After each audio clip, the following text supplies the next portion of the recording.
سلام به شما دوستان عزیزم، به یه ریدینگ خیلی پرطرفدار و پر انرژی دیگه خیلی خوش اومدید. امشب اومدیم با هم ببینیم چه کسی عاشقته و اسمش چیه. دوستان مثل همیشه ازتون میخوام لایک ها و کامنت های این پست رو بترک کنید. حتما برای همسو شدن با این ریدینگ کلمه خدای شکرت رو توی کامنت ها بنویس. عزیزانی هم که چنل رو ساب ندارن حتما دکمه سابسکرایب رو بزنید، حتما همین الان دکمه لایک این ویدیو رو بزنید، چون مطمئنم جوابای خیلی خوبی رو از این ریدینگ میگیرید. با دک جذاب تاروت موکا میخوایم با هم ببینیم چه کسی عاشقته و اسمش چیه. عزیزانی هم که درخواست انرژی خوانی شخصی دارن میتونن از طریق پیج اینستاگرام من tarots.leon دایرکت بدن. دوستان نیت کنید انرژی های مثبتتون رو بفرستید. خیلی عالی.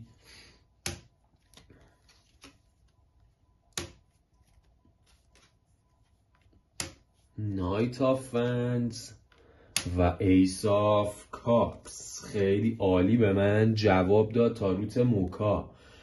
خب دوستان، من برای شما اینو میبینم که روی 6 زمان دیگه خبرای خوب احساسی به شما میرسه. این شخصی که عاشقتونه، حالا در ادامه میگم چه مشخصاتی داره، چه حروف اسمی داره، روی 6 زمان دیگه میتونه 6 روز، 6 هفته یا 6 ماه دیگه باشه، حتی میاد سمت شما. دوست داره عشقشو به پای شما بریزه، دوست داره حتی برای شما بریز و به پاش کنه. یه شخصیه که بیشتر میبینم باهاش جدید وارد رابطه میشید، یعنی یه شخصیه که وارد زندگیتون میشه و تغییرات خیلی خوبی رو توی زندگی شما به وجود میاره. فقط باید باهاش سعی کنید که اعتدال رو رعایت کنید، یعنی نه زیاد گرم باشید نه زیاد سرد باشید. اینجوری میتونید به یه قدرت خوبی توی این رابطه با این شخص برسید. کلا باید انرژی‌های مثبت بفرستید، خدا رو شکر کنید از هدیه‌ای که عالم هستی به شما دادن.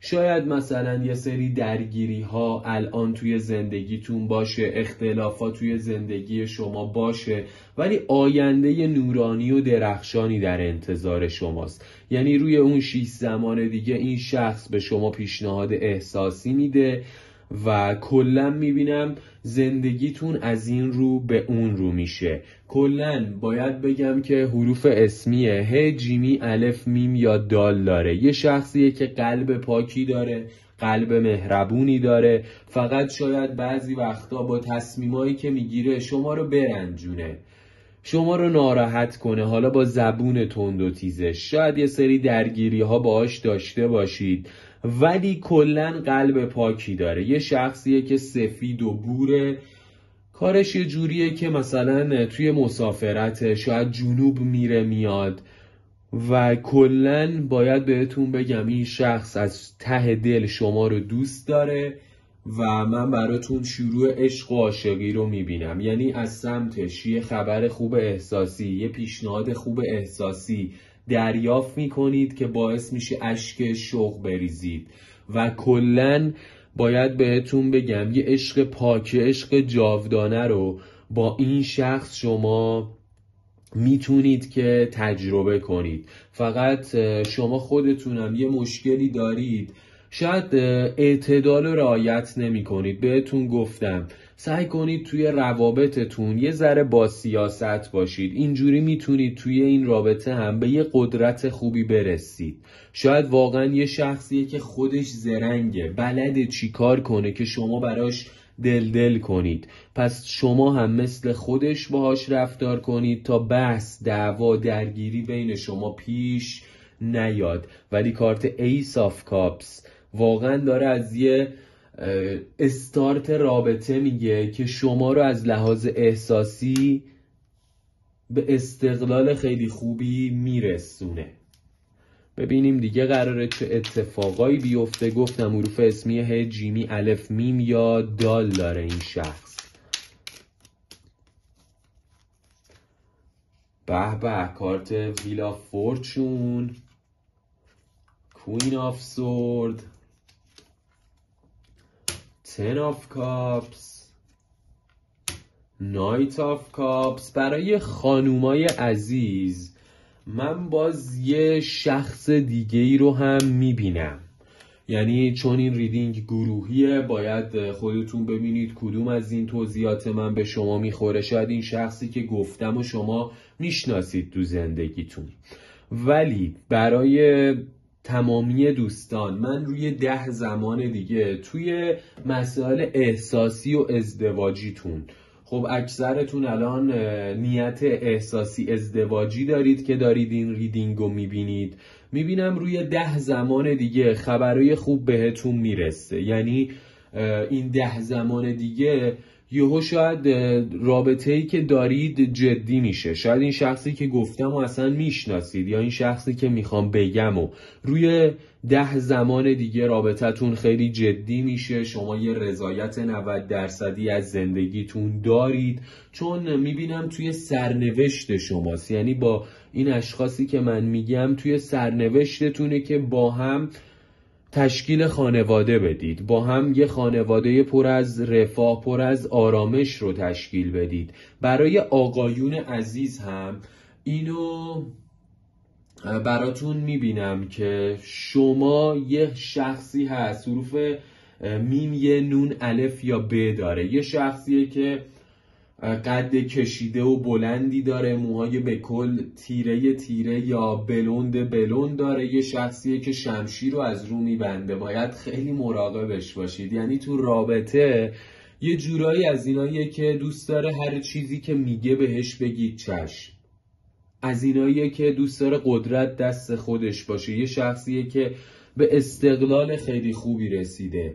و برای آقایونم حتی میبینم شما توی سرنوشتتونه که با این شخص تشکیل خانواده بدید. یعنی براتون جدی‌تر شدن رابطه رو با این خانومی که گفتم میبینم و میتونید باهاش روزای خیلی خوبی رو داشته باشید.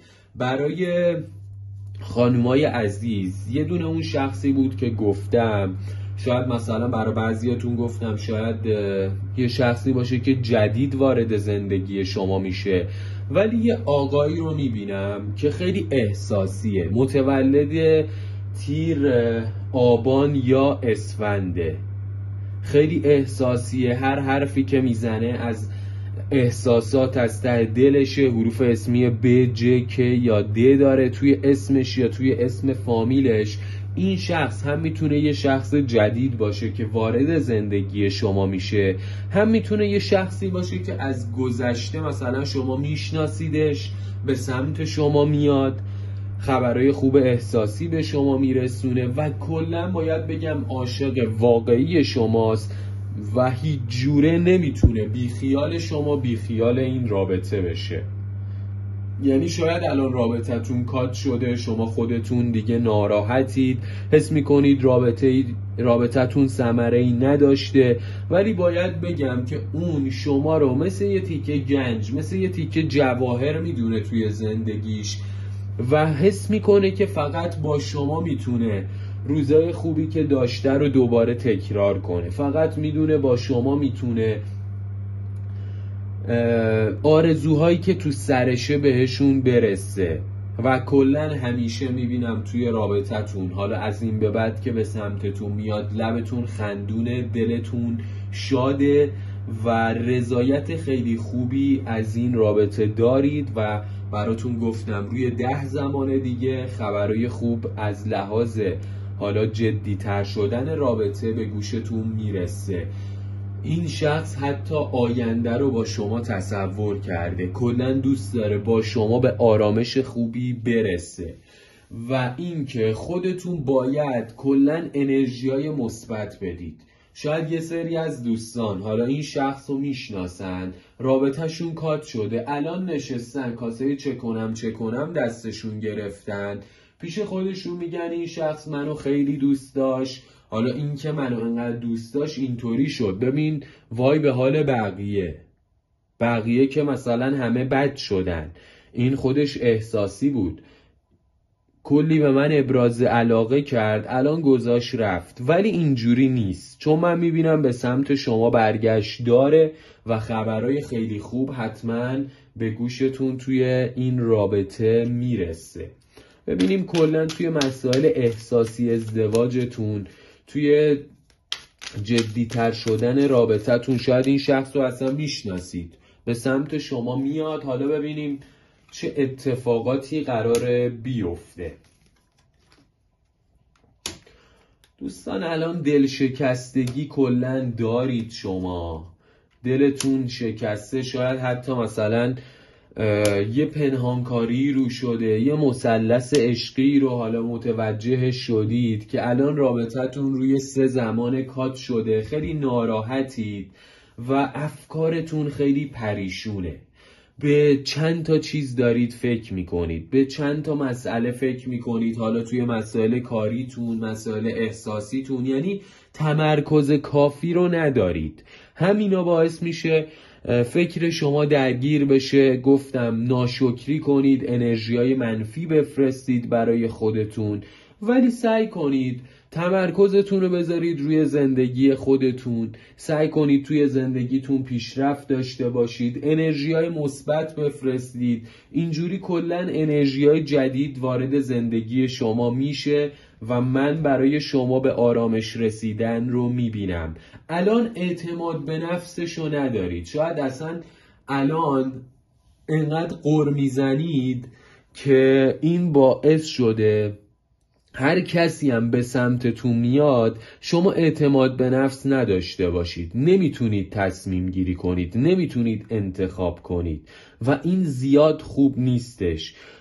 چون من میبینم شما یه شخصی هستید که آرامش خیلی خوبی رو تجربه میکنه در آینده. یه شخصی هستید که در باغ آرزوهاتون هستید و کلا باید بگم پرنده خوششانسی، خوشبختی روی دوش شما نشسته. فقط الان انرژیای منفی ندید، چون من براتون خیر و برکت رو میبینم. توی مسائل احساسیتون حتما اون خبری که منتظرشید، چشم انتظارید، شاید این شخصی که گفتم و میشناسید، منتظرید بیاد سمت شما با یه خبر خوب شما رو خوشحال کنه.